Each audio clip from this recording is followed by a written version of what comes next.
El misterio de los ovnis ha fascinado a la humanidad durante décadas. Los ovnis son fenómenos aéreos que no pueden ser identificados por su observador y cuyo origen sigue siendo desconocido. Históricamente, los informes sobre misteriosos objetos voladores han sido ignorados o relegados al plano de las teorías conspirativas.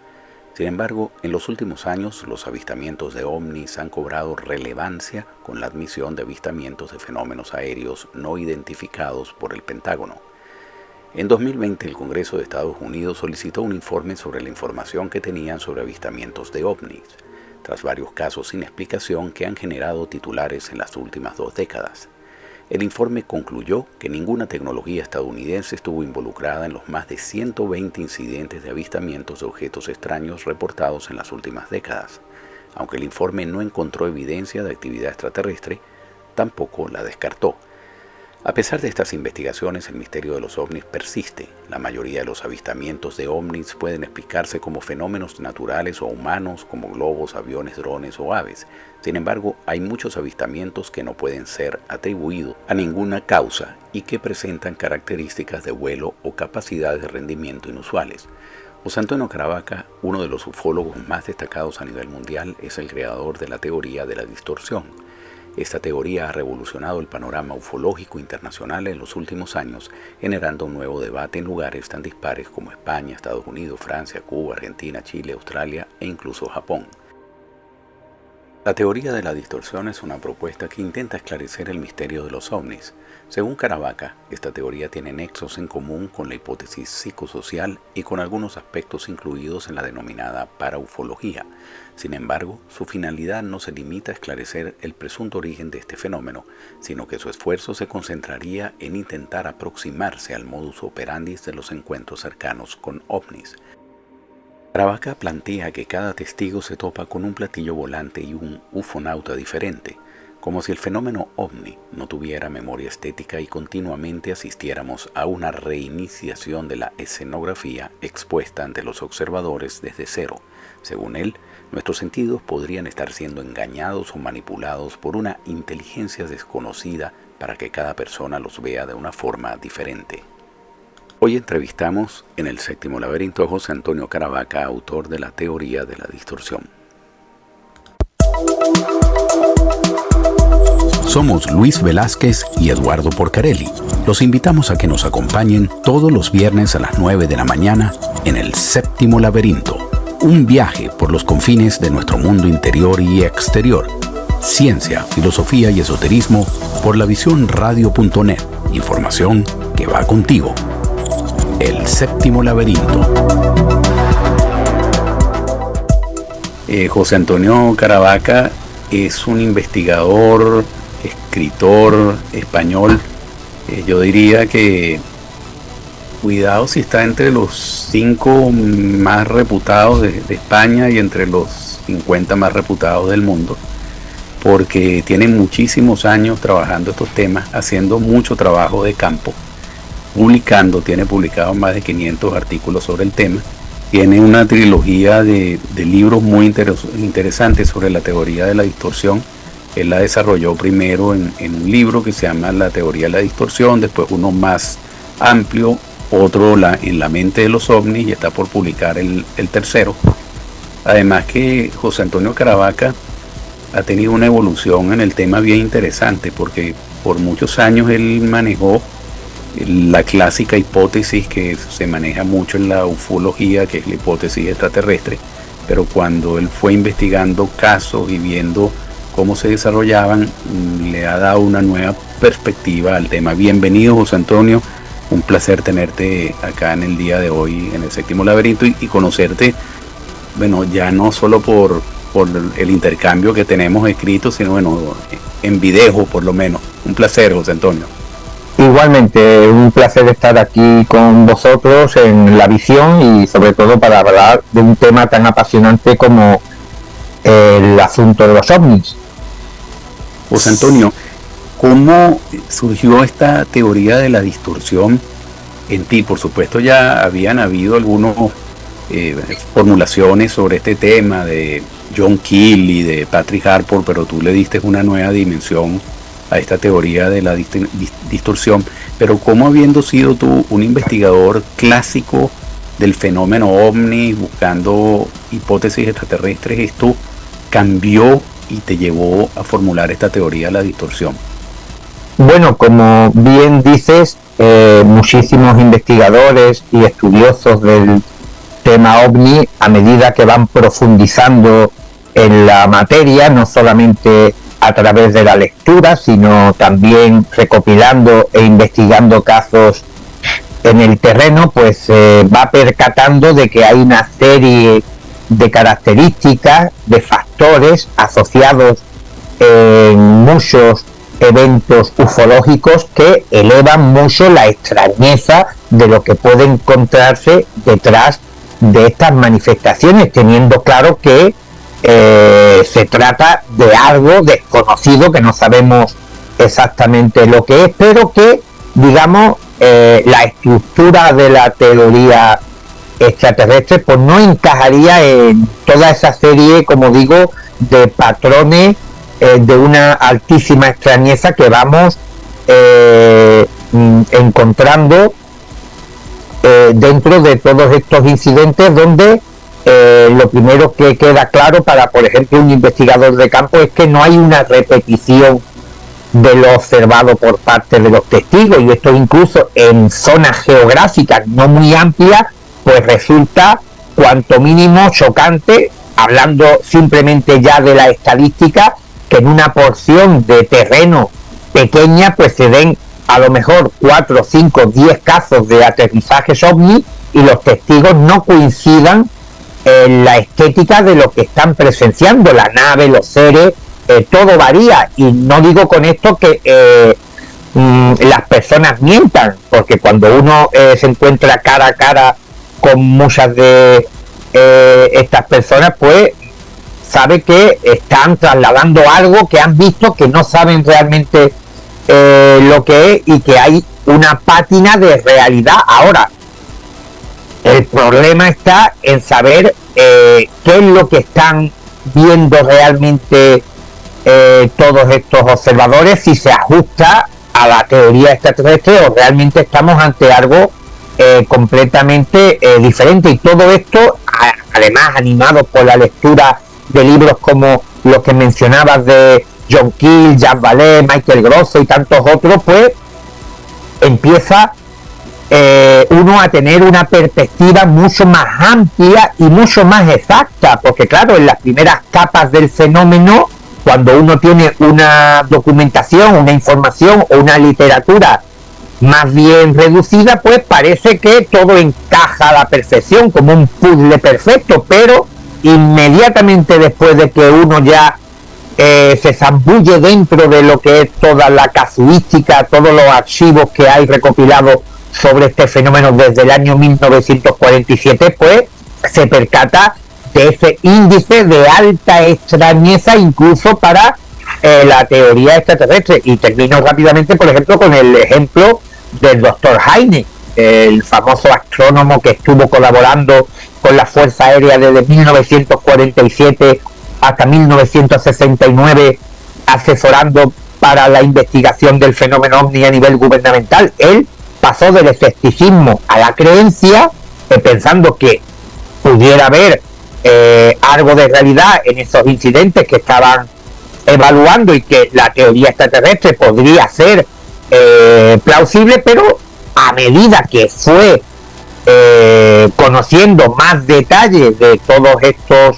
sucesos, de su amistad precisamente con Jacques Vallée, fue cuando él también ya dio otro salto, donde apuntaba a la existencia de quizás otras dimensiones, otro tipo de inteligencia, otro tipo de fenómeno que para nada tiene que ver con la hipótesis convencional, si se puede utilizar la palabra convencional dentro de la ufología, donde las tuercas, las chapas de la teoría extraterrestre pues parece que se diluyen en toda esta gran cantidad de información que ha volcado el fenómeno a lo largo de los años. Sí, sí. Caramba, bienvenido. Es un honor de tenerte aquí en Séptimo Laberinto, José Antonio. Encantado. Te felicito, el libro es fascinante, te advierto. Hizo varias cosas conmigo. En primer lugar, tumbó un montón de cosas que yo tenía, que había venido cultivando durante toda mi existencia, que ha sido larga de paso. Y me puse a pensar en otras cosas más, ¿no? Y recordaba hace unos minutos a Eduardo que hace 3-4 años, cuando iniciamos el séptimo laberinto, invitamos a 2 astrofísicos y fuimos hablando sobre el tema, pero cuando lo intentamos llevar a ese campo, al campo de los objetos no identificados, pues no se comprometían a decir eso existe, o eso pasó, o eso está pasando. Sí aceptaban que había un tipo de vida en otros planetas, dentro o fuera de la galaxia, pero bacterias y ese tipo de cosas, porque no habían condiciones para una habitabilidad como la que nosotros tenemos. Pero por eso te digo, me hizo recordar muchas cosas y muchas conversaciones. De la teoría hay cosas que me impresionaron, pero hubo una en particular, José Antonio, no sé si me estoy adelantando a la conversación, pero que es lo que tú llamas AE. Disculpa la introducción tan larga, pero bueno. El agente externo, ¿te refieres? Sí. El agente externo. Lo que tenemos claro que este fenómeno es desconocido y que parece haber algún tipo de elemento de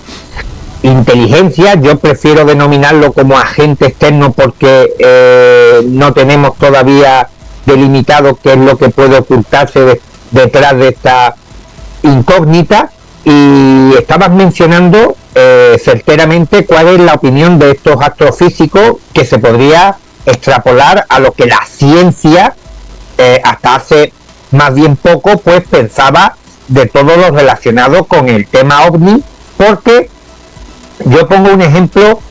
en mi charla, y es que es como si alguien se asomara de repente a el orificio, al túnel que lleva a Alicia al país de las maravillas, persiguiendo al conejo blanco. Y claro, lo que en un primer momento parece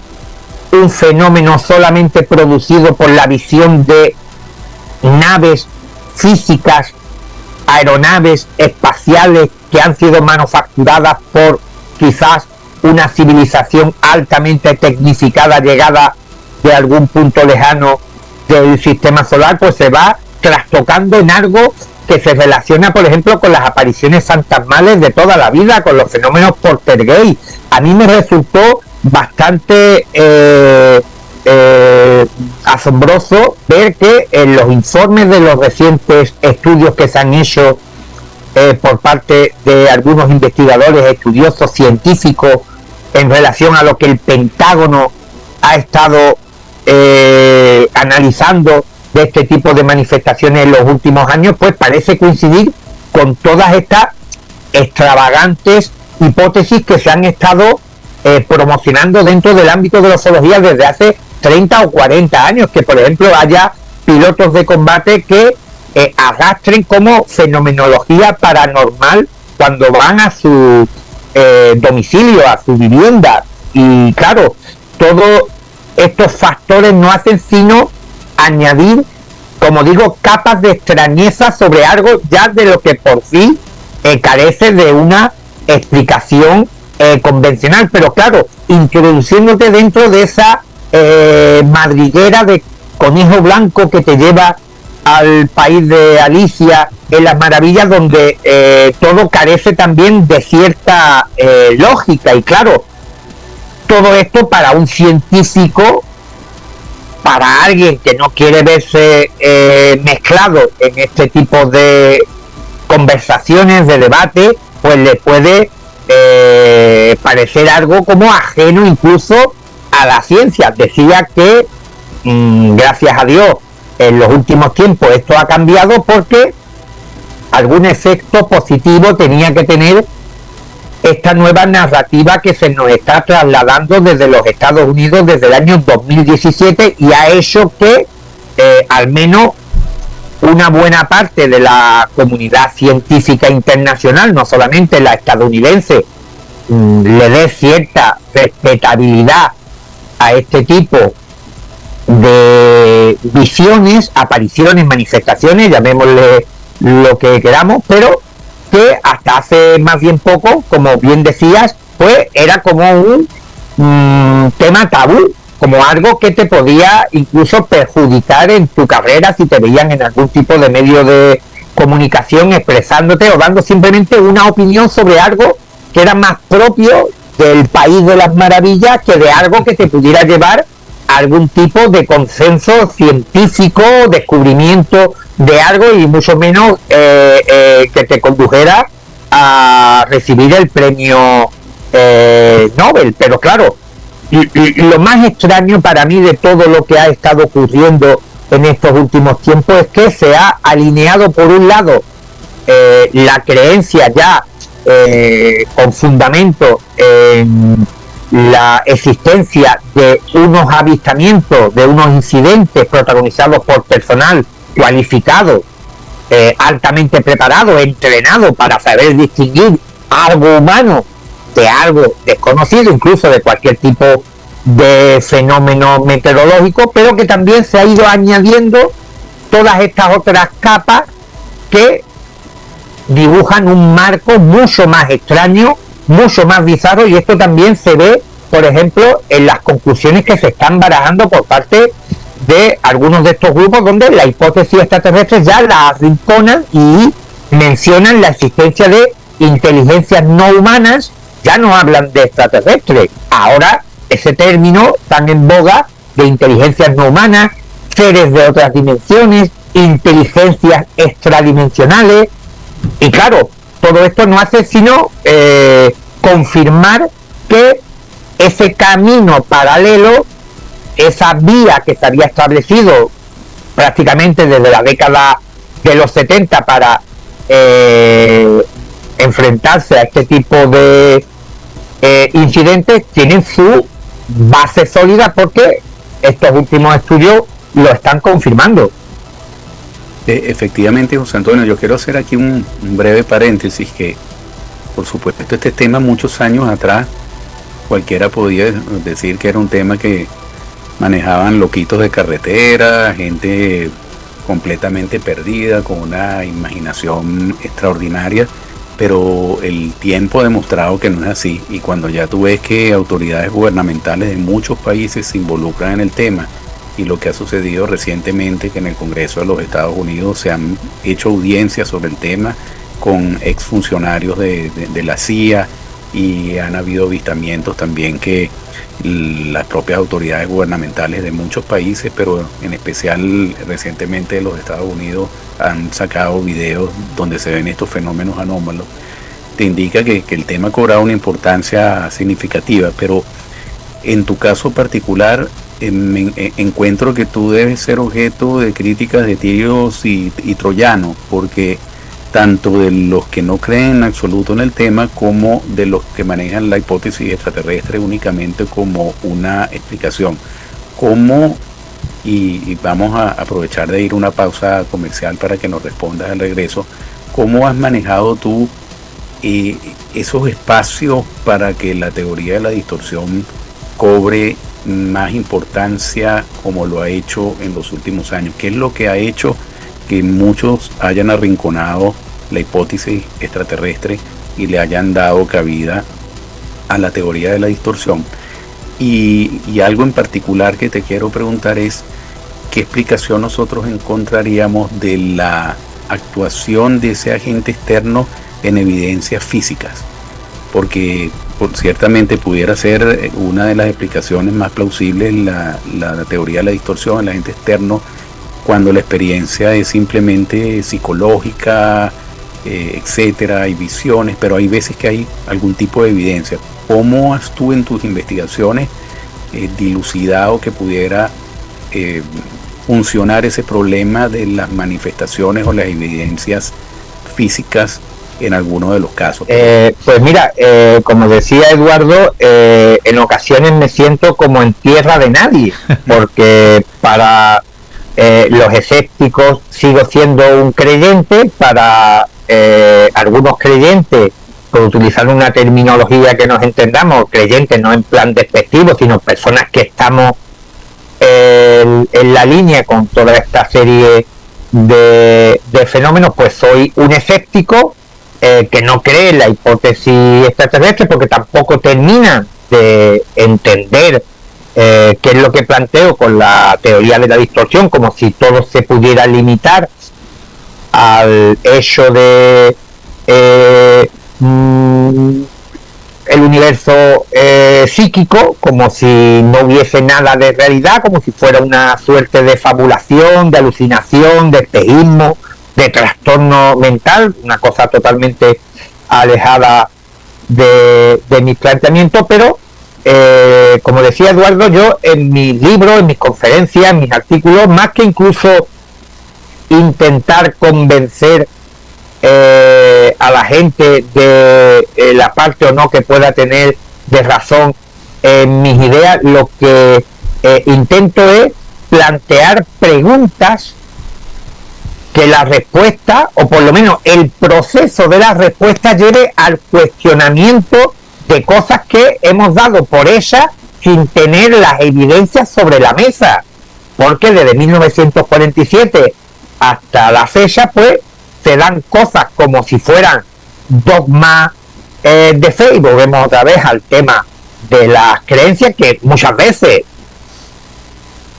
todos sabemos que en ufología hay más de intangible que de tangible, pero claro, en el momento que uno empieza a ver que hay infinidad de tipologías de seres que nos dan el encuentro, como si la Tierra fuera una especie de parque jurásico cósmico, que aquí vinieran miles de civilizaciones alienígenas para realizar todo tipo de acciones, pues esto nos lleva a cuestionar o replantearnos la probabilidad de que detrás de estas observaciones subyacga un fenómeno diferente al que se nos ha estado inculcando desde 1947, esa conexión con los fenómenos paranormales, que un testigo de una aséptica nave supuestamente alienígena pueda en su casa sufrir fenómenos poltergeist, que tenga una visión de un fantasma, que incluso tenga una experiencia cercana a la muerte. Hay una ligazón, una mezcla fenomenológica entre lo forteano, lo mariano, lo cristozoológico con lo ufológico, que no se puede ocultar. Y yo creo que si esto se plantea con suficiente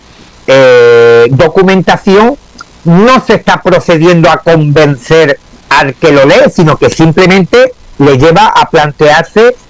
una serie de preguntas, sobre todo esa analogía evidente entre los encuentros cercanos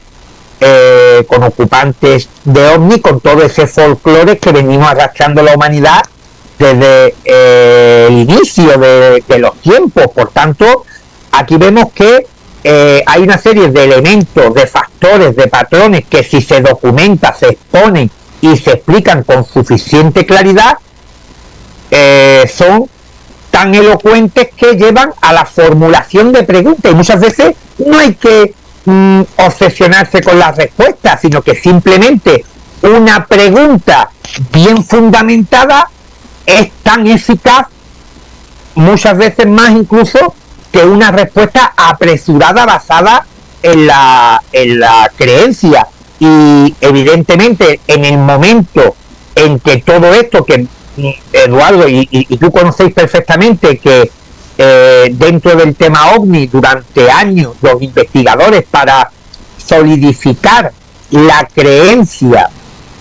en la vida alienígena, entendida esta como seres biológicos que han manufacturado una nave con tuercas y tornillos, pues han obviado, han ocultado, han cerrado sus publicaciones, sus libros, sus disertaciones, para que no se añadieran capas que dificultasen el mensaje que se quería dar de una serie de avistamientos aparentemente diáfanos, muy claros, que apuntaban en una sola dirección, pero en un tiempo a esta parte, como los investigadores, los lectores, pues tienen acceso a medios de comunicación que eran impensables hace 30 o 40 años, pues ya hay mucha más gente informada de lo que realmente hay también anexo a muchos de estos avistamientos, y que parecen apuntar a la existencia de un fenómeno que ha estado aquí cohabitando con el ser humano desde hace miles de años, y que va como transformando su apariencia, su estética, y manifestándose, adecuándose como no solamente al nivel cultural, sino también arropándose de una serie de elementos privados que solamente se podrían entender si analizamos evento por evento y la implicación del individuo, del observador, más que incluso como un mensaje global que se quiera dar por parte de este fenómeno, sin entender esa parte para mí fundamental de que precisamente no hemos llegado a conclusiones globales, porque yo creo que la principal implicación está en ese contacto privativo entre el observador y el fenómeno. De ahí también que se habla de la física cuántica, de este efecto observado y observador que se influye en lo observado, y yo creo que dentro de las visiones del fenómeno ovni se dan muy concretas, y hablaba Eduardo de la materialidad, de la evidencia física de las huellas, y evidentemente si algo ha destacado el fenómeno a lo largo de los años es por presentar una serie de elementos físicos que hace que tenga ese interés y que no se haya relegado todo al ámbito de lo meramente psicológico o alucinatorio o de trastorno mental. Lo que ocurre es que esta evidencia física muchas veces es como liminal, se mueve en dos campos que son muy difíciles de determinar, como es el psíquico y el físico, porque claro, muchas veces encontramos huellas, pero no la cantidad que debería de haber en la zona por la actividad, por ejemplo, de los ocupantes de los ovnis, o por la propia presencia del objeto. Y en otros eventos con las mismas características de credibilidad que nos otorga el testigo, pues no encontramos huellas habiendo un terreno de las mismas características que en otro evento sí ha habido. Por tanto, yo creo que aquí la evidencia física, más que tomarla como, y valga la redundancia, como una evidencia de la realidad extraterrestre, deberíamos tomarla como la de un fenómeno que en determinadas ocasiones parece incorporar esta materialidad, o por lo menos esta forma de interaccionar con el medio y con el individuo, porque también los testigos sufren una serie de secuelas físicas y fisiológicas importantes en algunos casos, porque claro, esto es otro de los elementos que yo digo que cuando se vertebran dentro de un conjunto de preguntas, pues nos hace reflexionar. Los haces de luz de los ovnis, los platillos volantes de toda la vida, no parecen tener las mismas repercusiones o efectos sobre todas las personas. ¿Por qué algunas personas le queman, a otras le dañan a nivel orgánico y a otras le curan? Y a otras, sin embargo, pues están varios minutos debajo de ese foco sin registrar ningún tipo de anomalía o de percance o enfermedad. Por tanto, aquí vemos que hay como una dualidad, como un interruptor que se acciona, que se apaga y que hace que estemos pensando que el fenómeno, sea lo que sea, está como integrándose dentro de la realidad, y en esa interacción con los testigos probablemente también conlleve en que en ocasiones pues tenga esa capacidad esa capacidad de interaccionar con el medio más allá de la simple visión, y por supuesto que puede ser compartida por varias personas sin ningún tipo de problema. No estamos hablando de un hecho privado de visión, de que una sola persona pueda ser objeto de este tipo de percance, sino que esto es algo que atañe a todos los que estén en la zona, con la particularidad de que tampoco coinciden al 100% sobre lo que se ha visto, ni hay uniformidad, como si el fenómeno realmente tuviera la capacidad de distorsionar la realidad que se percibe. José Antonio, por acá te hacen varias preguntas los oyentes. La primera tiene que ver con la teoría de la distorsión, tu teoría. Le preguntan, te lo leo textualmente, ¿en qué consiste y de cómo se compone esa distorsión? Y ahora una pregunta mía, tú hablaste en tu exposición de un ente, yo lo llamo así, ¿qué es ese ente? ¿De dónde viene? ¿Es humano? ¿Cómo participa en la formación de esas imágenes que vemos? Y te quería, además, que una oyente, una de las fans de Séptimo Laberinto, tomó esta madrugada a las 5 una fotografía desde la ventana de su departamento, Vilma Grimaldi Huida, en Margarita, en Por la Mar, y en su departamento, y tomó una fotografía del cielo, y hay 3 luces muy pegadas con una armazón alrededor. Curioso. Pues mira, respondiendo a la primera pregunta, la teoría de la distorsión lo que defiende básicamente que estamos enfrentados ante un fenómeno que, cuando se introduce dentro de nuestra realidad, proceda de donde proceda, está siendo decodificado por los observadores, y los testigos le van adornando con una escenografía que está acorde con la época, porque ya nadie ve duendes, nadie ve demonios o ángeles, ni tiene contacto con ese otro tipo de entidades y criaturas que han estado presentes a lo largo de siglos. Es como si el fenómeno, pero no de una manera intencionada, como si estuviera realizando algún tipo de manipulación, o si fuese un sistema de camuflaje para que no veamos realmente a lo que nos estamos enfrentando, pues adecuar a su apariencia externa con esta suerte de disfraces psicotrónicos o psicológicos y tal, sino que la mente humana, en su esfuerzo por decodificar esta realidad, le va otorgando una serie de características que están muy acordes con las creencias, las informaciones de la época, y sobre todo muy a nivel individual, porque si algo ha podido de alguna manera demostrar mis investigaciones, que no parece haber una intencionalidad profesa de este fenómeno por adoptar ahora el rol de extraterrestre, ni de tener la capacidad de engañar a la gente presentándose como platillos volantes o como naves espaciales y tal, sino que cada persona construye en su interacción con esta realidad que se le presenta, y con información, como digo, que solamente pertenece al individuo. Por eso uno de los grandes quebraderos de cabeza que han tenido los investigadores y estudiosos de la ufología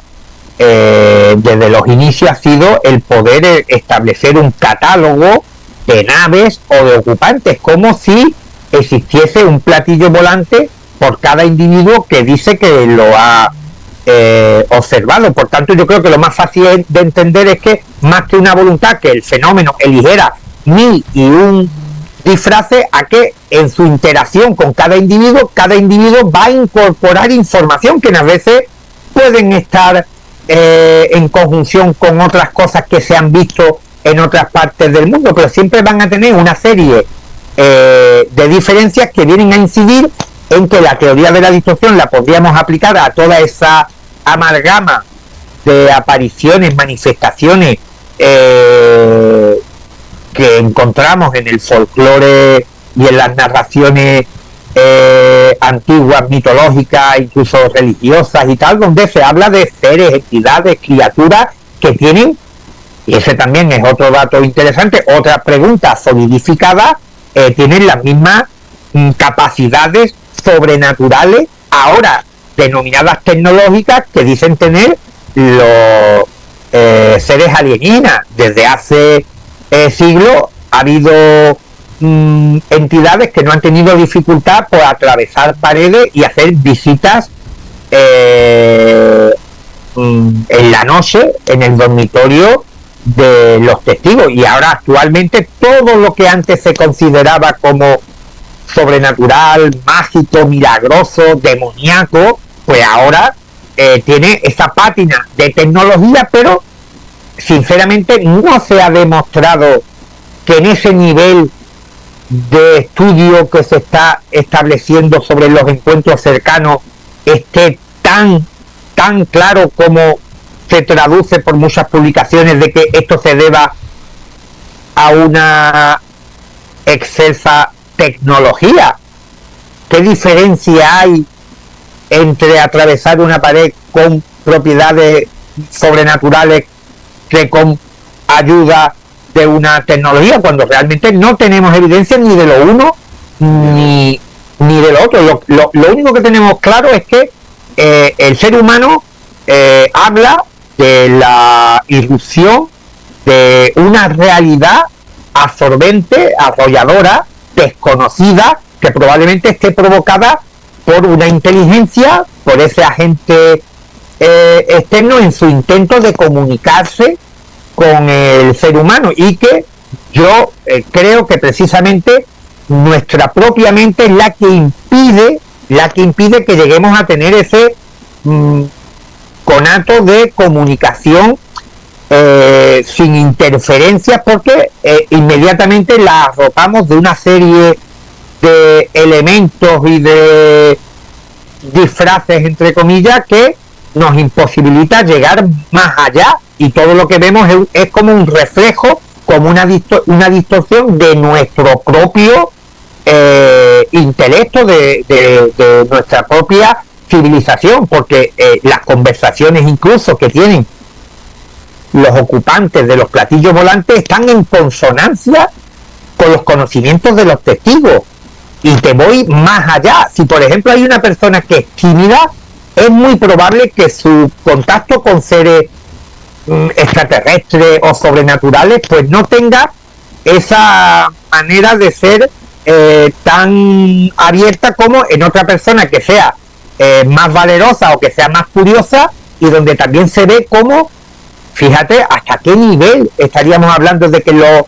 observado está influido por el observador, que las capacidades internas del individuo influyen en esta interacción, y hay personas que son tan asustadizas que el fenómeno nunca se les muestra de una manera abierta. Sin embargo, hay gente que son tan extrovertidas, curiosas, valientes, que han entrado hasta dentro de estas naves, y los seres no han huido a la carrera, y hay muchos casos de testigos que son temerosos, que el fenómeno ha reaccionado a lo que él instintivamente ya estaba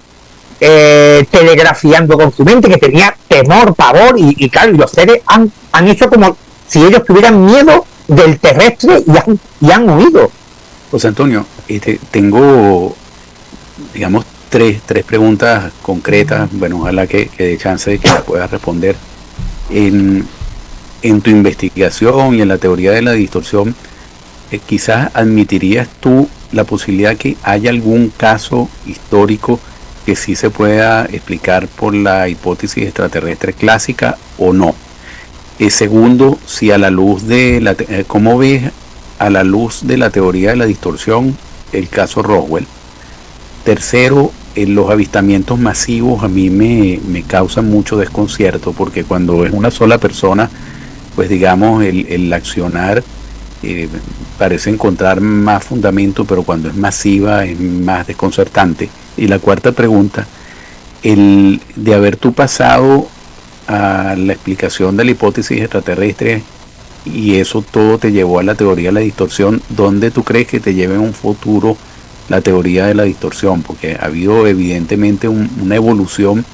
en tus investigaciones y yo me pregunto, cónchale, si ya estamos en la teoría de la distorsión, ¿dónde estaremos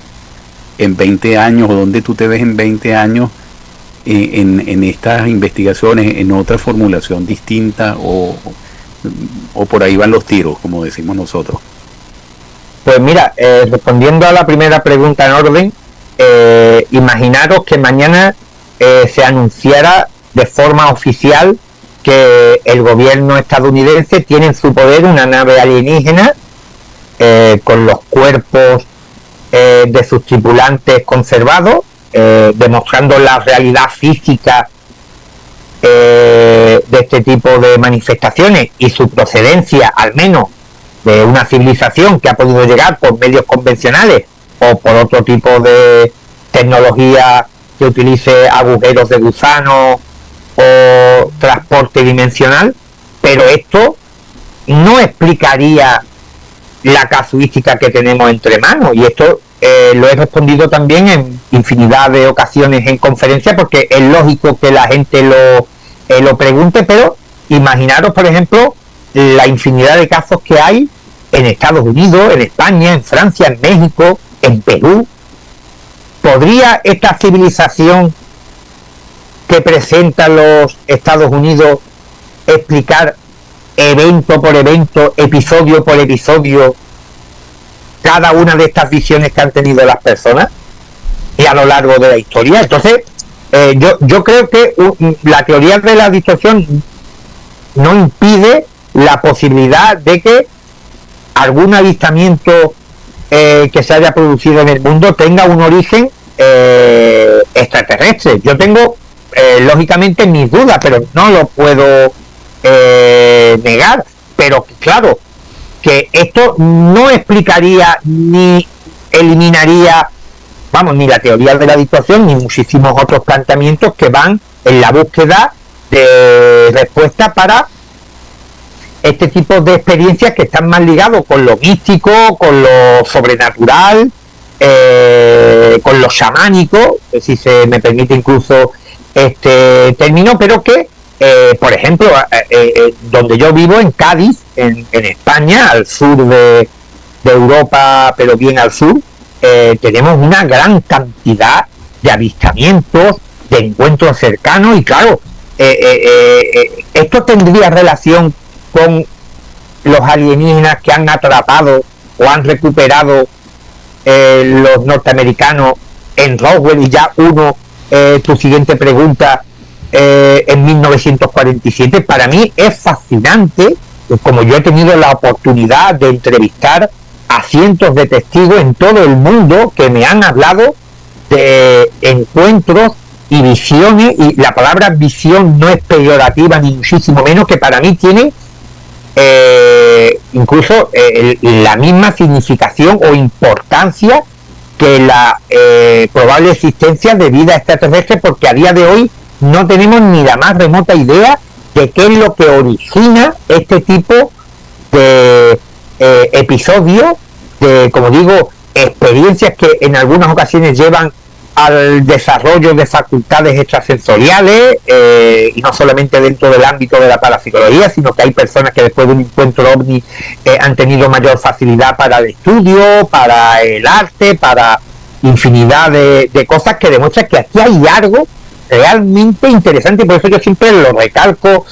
en mis intervenciones, porque no quiero que se malinterpreten mis palabras ni mis letras y se piense que yo estoy intentando encajonarlo todo dentro de la mente humana. Y por eso el término agente externo, sin querer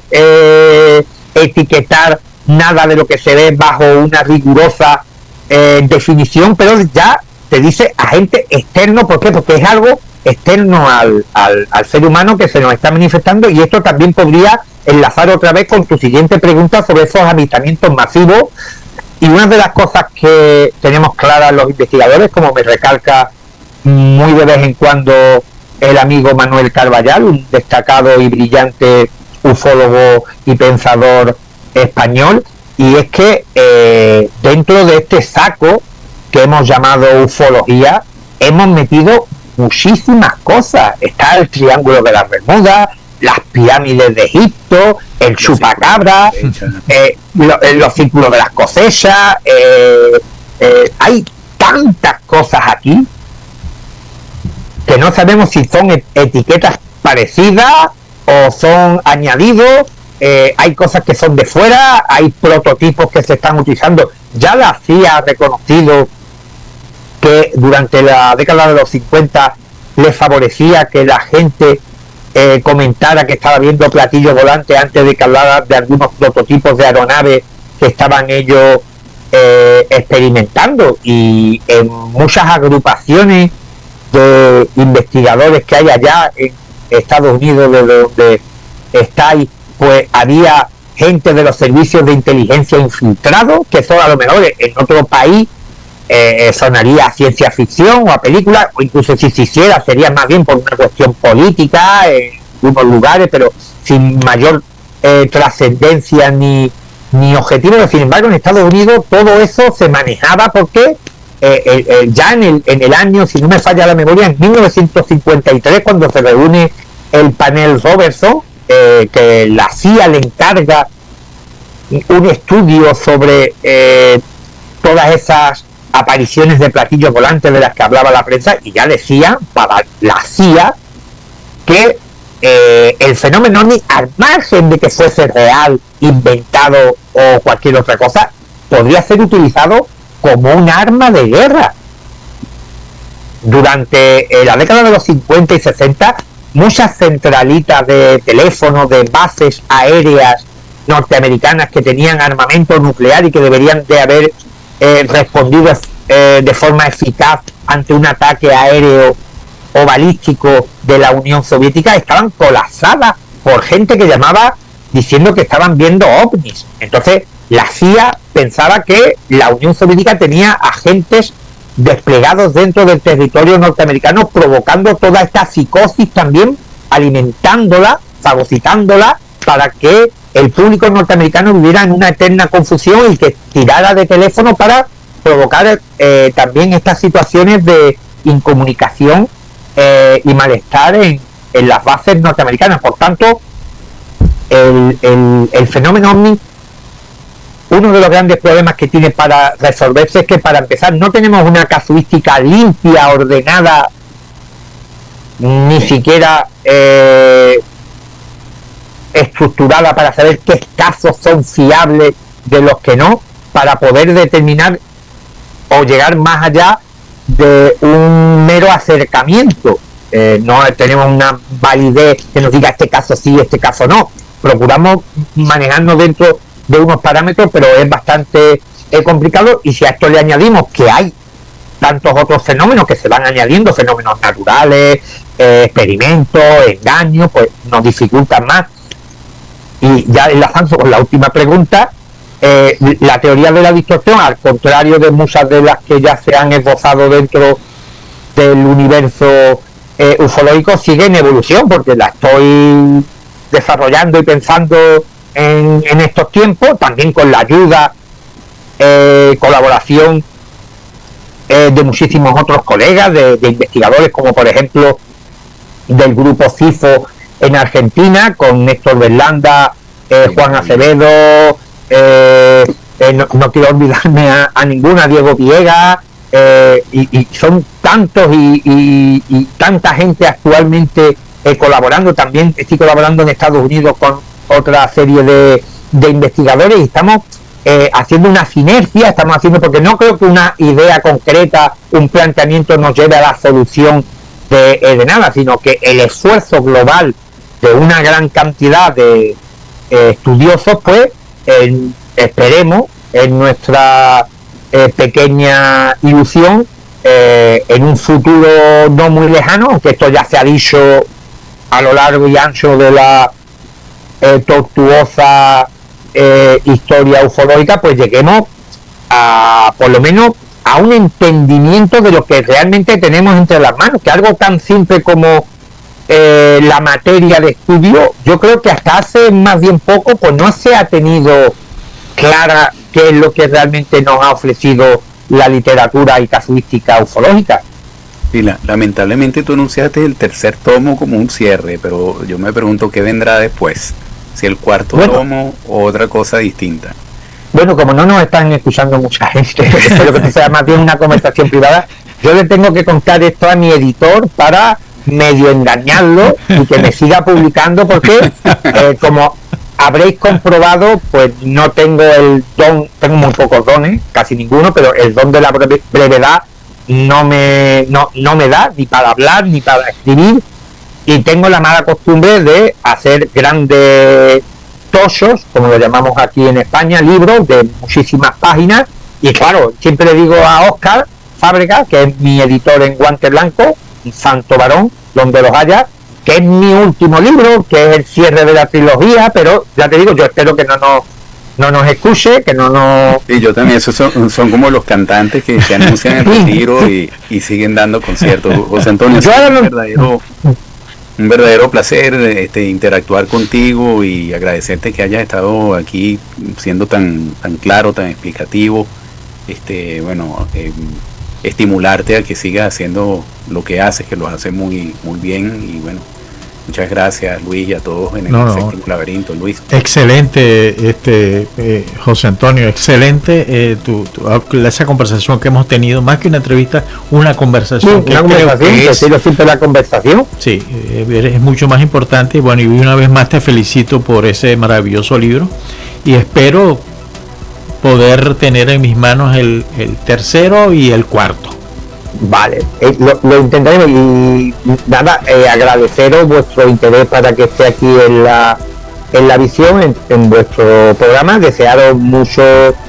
éxito y que sigamos divulgando, que sigamos hablando, que sigamos debatiendo sobre todas estas cuestiones que yo creo que cada vez, gracias a Dios, pues van interesando no solamente a un grupo de locos, sino que se va ampliando las personas que